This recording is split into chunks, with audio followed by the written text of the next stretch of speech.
Good morning and welcome to Zen Fits here in Blackstone, Virginia, the center of the world. But then let's talk about that today. Title of this talk is, what did I write? Your Creative Zen. Okay. Creative means original. It's spontaneous. It's surprising. It's true to the creator.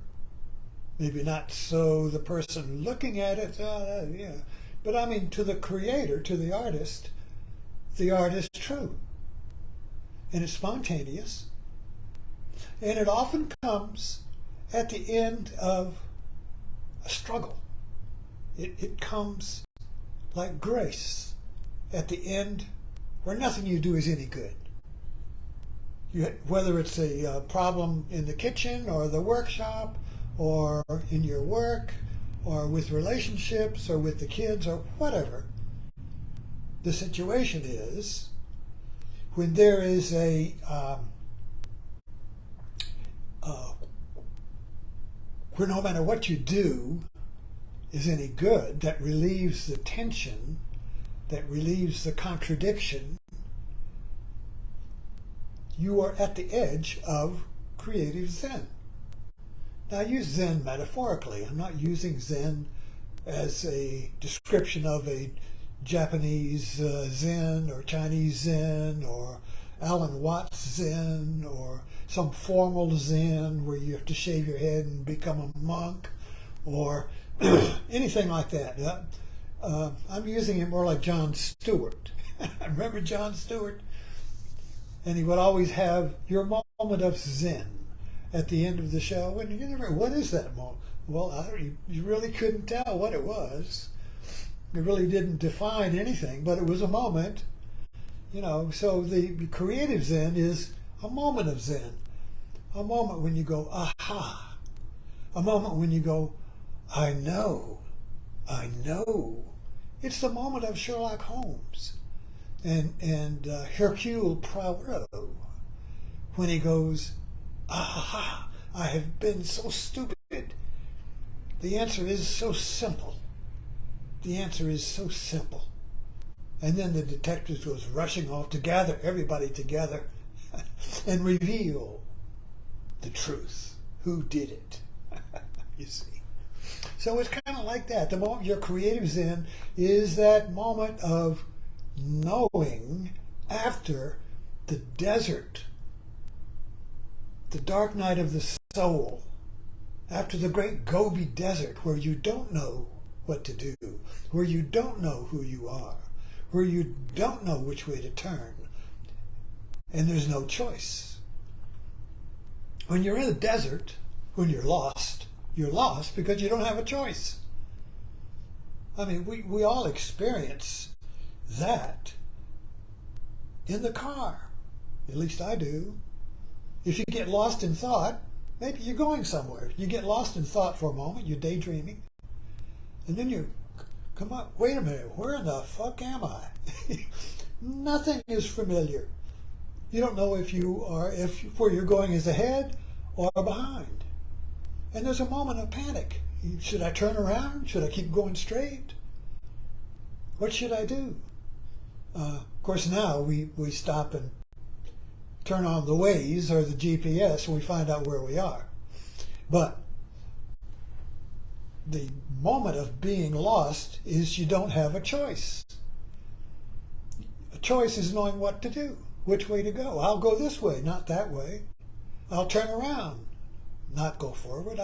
I know what to choose.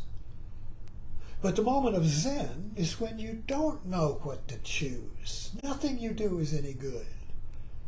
All choices are negated, and I call this catch-22. Catch-22, yes is no and no is yes. Catch-22, you can't get off the island. What was the island of Catch-22? Pianonoa, little island in the Mediterranean where a bomber squadron was, and you couldn't get off the island. You had to keep flying in this mad war. You couldn't get out of the war. You couldn't get out of the conflict.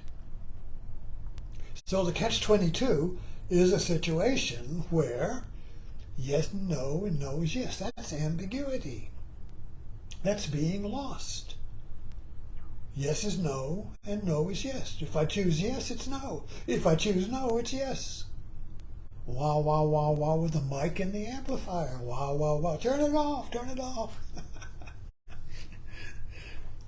Excuse me, my holy, oh God damn it.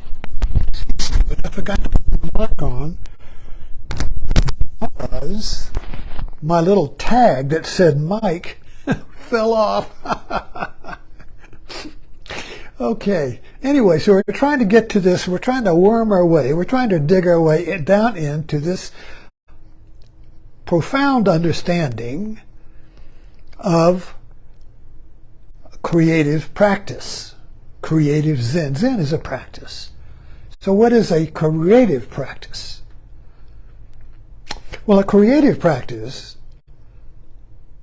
is to allow the catch-22, to allow not knowing what to do.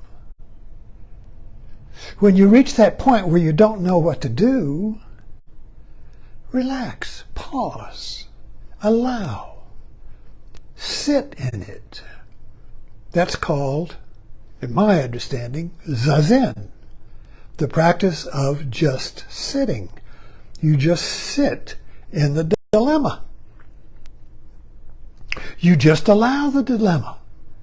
You allow the mic and the amplifier. Wow, wow, wow, wow, wow. You don't try to turn it off, shut it off, do something. I got to do it. Don't just, no, people will say, nobody meditates because people look at it and say, well, don't just sit there, do something. Do something, anything, do something, do anything. People will do anything, and it's the wrong thing. So the creative Zen is allowing the catch-22, allowing the desert, allowing the dryness, allowing the emptiness, allowing the nothing works, allowing there's no meaning, allowing the cul-de-sac, allowing this dryness, you see, because this is the best place you can be. Because people in the spiritual practice, what we're really doing, ironically, is working to this point wherever all of our strategies don't work. If you have a strategy, you'll know what to do. You're going to do your strategy. You're going to do your plan. You're going to do your notes. You're going to do what everyone else did. You're going to do what your father did. You're going to do something that someone else did. You're going to do what the guru did. You're going to do what the established way is, the plan, the strategy. Follow the plan. But when you come to the creative Zen, when you come to that moment where no plans work, you're in the movie Mission Impossible. You ever think about that? That's a great name, Mission Impossible. It means that you can't go forward. It's impossible. The mission, which was possible, is now impossible. So now the mission itself is to reach the point where it's impossible. Where it's impossible to go forward, where nothing you can do is any good. Absolutely nothing. Even not doing anything is no good. That's the trick. Most people, well, I just won't do it. Or they'll say, well, I didn't really want it anyway. Just, what else can I do? Let's go movie. Let's get drunk or something, you see. Wasn't worth doing anyway. No, that's doing something. So when that is no good, when leaving is no good, staying is no good, leaving is no good, going forward is no good, going backward is no good, and staying where you are is no good. That's where you want to get. That's where you want to get. And when you get there, You sit. You allow. Because now you've got a wider map. You see, now you've got a map that includes the impossibility. See, most maps will have the possible. A map's no good, we say, if it doesn't show us how to get somewhere. It's possible. You look at a map, well, it's possible to get from here to there. Or you go around. Well, but it's possible. A map would be no good if it said impossible. So it wouldn't. The map wouldn't include the impossible because it would have no on the other side of the impossible. See, this was the map of the Middle Ages. It was impossible to go over the horizon because that was the end of the earth, and you'd fall off the earth. So it was impossible to go west or east. In other words, that was it was like we lived in a plate, and the map only had what's on the plate. So what was on the other side of the plate was not on the map because it's impossible. So we kind of like live in a world where we live in a plate of possibilities. But the possibilities are always from the past. What other people have done. You see, what the strategies, self-help. So that social media is full of self-help. Here's what you can do. 5 steps. 10 steps. Self-help. Here's the map. Here's what you can do. That's what everybody's doing. But that's always within the realm of the possible.